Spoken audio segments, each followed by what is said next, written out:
I know you all want an update, and all of the family has been called in and really speaking very straightforward.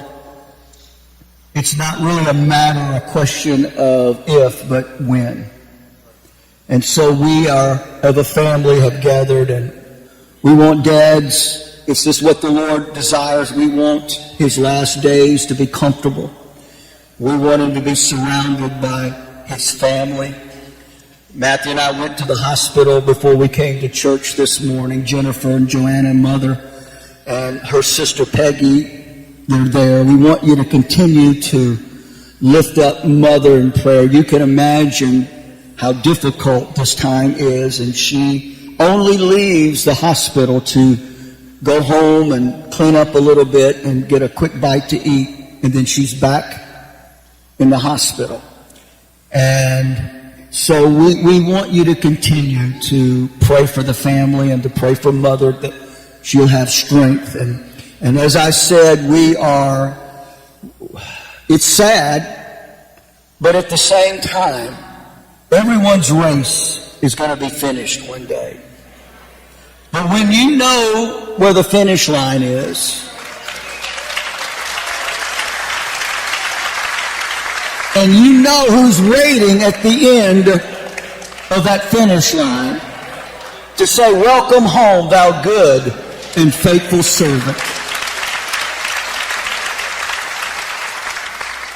And I know I'm his son, but I say this, and I am right. There has been no greater example of a good and faithful servant than my father. No ifs, ands, and buts about it. A man who lived his life for the cause of Christ. Mother said, she said just a couple of days before, thank you, before everything happened, she said he literally woke her up in the middle of the night and he was preaching.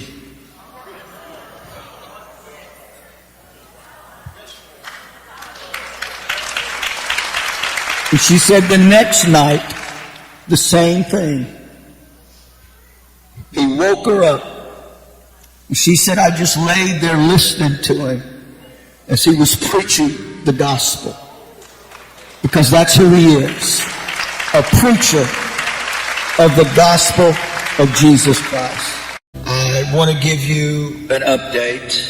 I wish it was good news. But today we met with the doctor and we had to make some are in the process of making some very difficult and hard decisions.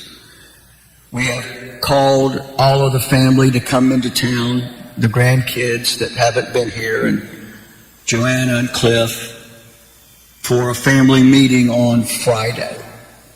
And barring a miracle from the Lord, and the Lord is the giver of miracles, but we are facing the end. And we would just ask that you would keep the mother in prayer. It's a heavy weight upon her shoulders. And we thank each and every one of you for your prayers, and those of you that are watching all of the emails that we've received from all over the world. We appreciate it.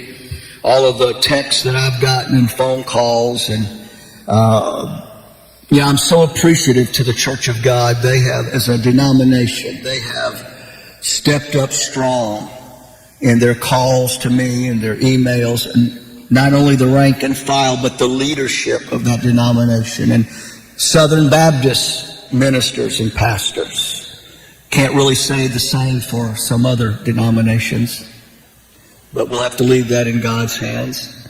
And but it's a tough time. But the family, we're strong, and we will be, as I said, we'll be having a meeting with the entire family Friday, and it's the next couple of days will be hard days with the things that we have to discuss. So just keep us in your prayers during this time. And I didn't want to be a downer, but I told you I'd be transparent. Not going to hide or keep anything from you. I'm not going to paint a rah-rah picture if there's no rah-rah picture to paint. I'm going to tell you the truth. And I think that's the way that you want it. In this moment of deep sorrow and reflection, we find ourselves standing at the threshold of a journey that none of us can escape. It's not about if, but when. The inevitable moment when the race is finished. And what do we do when that moment is upon us? We gather. We stand in the light of faith, surrounded by family, offering prayers for strength, for peace, and for comfort. It's a difficult time. A heart-wrenching one.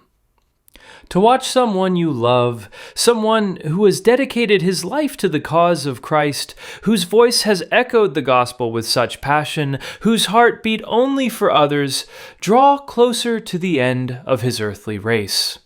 And yet, in the midst of the tears, there is a flicker of hope, a flicker that burns bright, knowing the finish line is not the end. No, it's the beginning.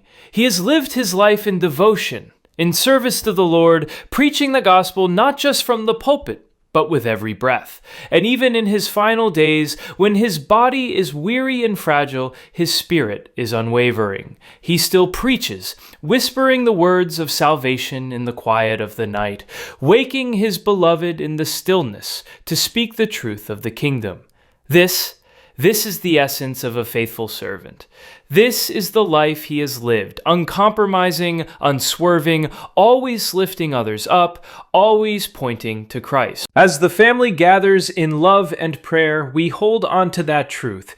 We know who is waiting for him at the finish line. It is not a distant, impersonal figure, but the Lord himself, arms wide, ready to welcome him home. Well done, thou good and faithful servant. Those words are not just a hope, they are a certainty, a promise that we hold fast to even in the darkest of times. Yes, there are tears. Yes, the road ahead is hard. The days are heavy with decisions, with the weight of an impending goodbye. But even in the heaviness, we remember that we are not left without hope. For when the Lord calls, it is not to an end, but to a new beginning. When we know where the finish line is, and we know who's waiting, we can face the hardest moments with peace in our hearts.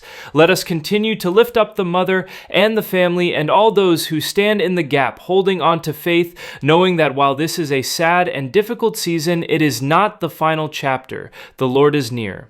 And in the quiet of our mourning, we remember he is the giver of miracles. And while we may face the end of one chapter, we look forward with hope to the eternal life promised to all who believe. So as the family meets, as they make these tough decisions, let us not paint a false picture. There is pain, but there is also truth. Truth in the knowledge that the race is nearing its end, and the one who ran it faithfully will soon be home with the Lord. And for that we rejoice.